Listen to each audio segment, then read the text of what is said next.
ઉપસ્થિત આપણા સૌના વડીલ કોંગ્રેસ પાર્ટીના ગુજરાતના વડા આદરણીય શક્તિસિંહ ગોહિલ સાહેબ, એવા જ આપણે વિધાનસભામાં કોંગ્રેસ પક્ષના નેતા અમિતભાઈ ચાવડા સાહેબ, કોંગ્રેસ પાર્ટીના કાર્યકારી પ્રમુખ, સૌના અમારા યુવાનોના નેતા ઇન્દ્રજીતસિંહ ગોહિલજી, મંચ પર ઉપસ્થિત તમામ ધારાસભ્યશ્રીઓ, પૂર્વ ધારાસભ્યશ્રીઓ, કોંગ્રેસ પાર્ટીના જિલ્લાના સૌ વરિષ્ઠ આગેવાનો અને વાવની દેવતુલ્ય વાવ સુઈગામ બાબરની સર્વ સમાજને હું મારા બે હાથ જોડે રામ રામ કરું છું. આમ તો જ્યારે ચૂંટણી દરમિયાન વરસાદ આવ્યો છે તો કોંગ્રેસ માટે હંમેશા સુકણી આવ્યો છે.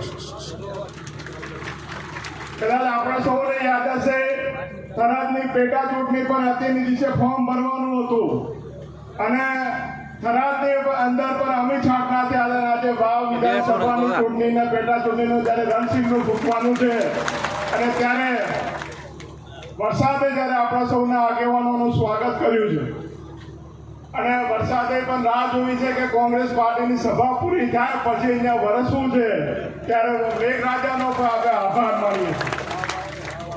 આ વાવ વિધાનસભાની જનતા 2012 હોય, 17 હોય, 22 હોય કે 24ની લોકસભાની ચૂંટણી હોય, ત્યારે હંમેશા વાવનો વટ રાખ્યો તો વાવ સુઈગામ બાબરની જનતાએ રાખ્યો છે, તે બદલ પણ ખૂબ ખૂબ અભિનંદન આપું.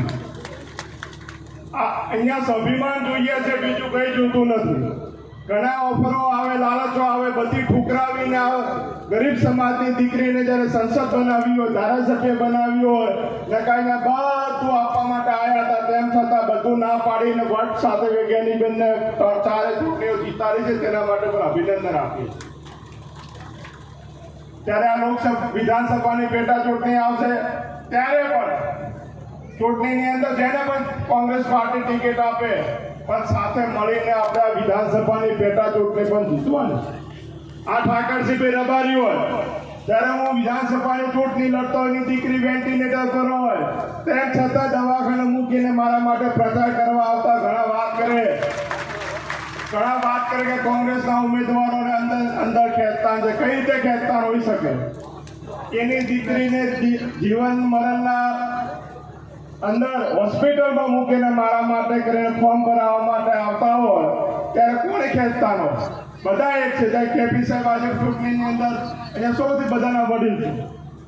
અહીંયા હું તો કહું કોંગ્રેસ પાર્ટી પણ શું, પણ ઠાકોર સમાજ હોય, દલિત સમાજ હોય, રબારી સમાજ હોય, બ્રાહ્મણ સમાજ હોય કે નાની ને મેઘવાળ સમાજ હોય, નાની સમાજમાંથી જેને પણ ટિકિટ આપશે ને કોંગ્રેસનો એક કાર્યકર્તા એને જીતાડવા માટે દિવસ રાત એક કરશે, એમાં કોઈ નહીં હોય.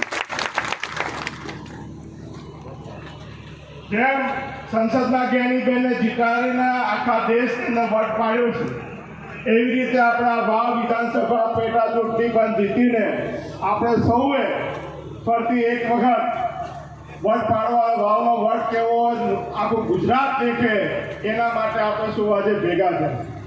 આમ તો જ્ઞાનીબેનનો મોમેરો આપણે 2-3 વખત ભર્યો, પણ આ વખતે હાથી મોમેરા માતરે આજે જ્ઞાનીબેન બધાને ખવડાવવા માટે નોતર્યા છે, તે બદલ પણ એમનો આભાર માનીએ. સૌથી છેલ્લું વાવ વિધાનસભાનું સંમેલન રાખ્યું છે.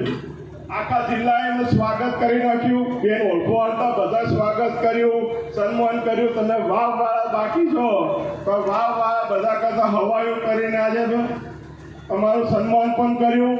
અને વાવનો તો સન્માન વાત આભારમાંની બેન એટલી ઓછી છે કે તડકાઓ છોડો જોયા વગર તકલીફો વેઠીને પણ તમારા સાથે બધા જ્યારે ઉભા રહ્યા છે, ત્યારે આ વાવની દેવતુલ્ય જનતાનો ખૂબ ખૂબ આભાર. યુવા મિત્રો હજારોની સંખ્યામાં આજે બાઇક રેલી કરી છે. વરસાદ હતો તોય બધા રાજસ્થાનમાં કેમ રોઠા રહીને વરસાદમાં ભીના થતા પણ આજે અહીંયા આપણા સ્વાગત કર્યું છે, એ માટે પણ અભિનંદન.